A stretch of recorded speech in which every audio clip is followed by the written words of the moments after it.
So, ayan. Kakain muna. Ay, bibili kami ni Darling sa may kawayan. Gamit namin si White na naman. Lagi na lang. Malaki pakinabang namin dyan. Sa mga gusto ng e-bike, WSP. Recommended namin. Kasi ang haba ng pwede niyang takbuhin. Hanggang 110 kilometers. Tapos meron kami pupuntahan pala na warehouse dito sa North Caloocan. Wait nyo na lang yung vlog namin about it. Mamaya, tignan ninyo kung makakaahon tayo. Sa paahon lang, may kawayan. Siyempre, e-bike lang tayo, di ba? Lang. Pero, the best ko si White. Proud. I am so happy that my adventurous side is going back slowly within me. And ayan, nagra-rides na po tayo. Masaya ako kasi nakapag-drive na ulit ako. Dati takot na takot ako ulit humawak ng motor. Itong car wash na to. Alam ko naman na e-bike lang itong hawak ko at mabagal lamang, pero at least unti-unti nakakapag-rides na kami ni Daddy Dab. Hindi kagaya noon na simpleng bagay, natatakot ako. Paunahin nyo na ako. Diba? Bakit yung mga truck bike?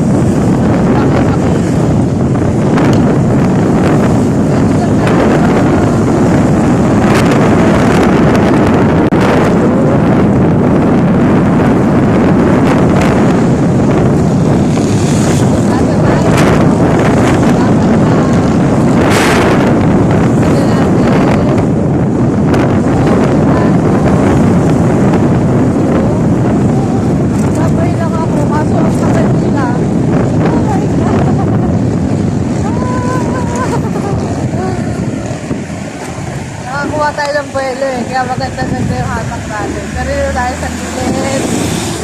Kasi maraming mga Oh! Kita nyo yun, guys? Taas nun.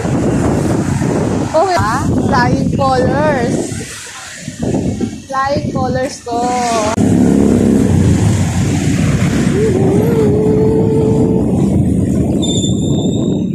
Dito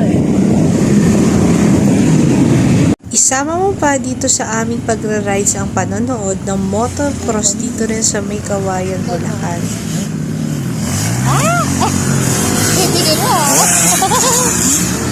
Ako ngang nanonood lang, tuwang-tuwa na no? Paano pa kaya kung ako na yung mismo nakasakay dyan sa motocross? Siguro ang taas ng adrenaline.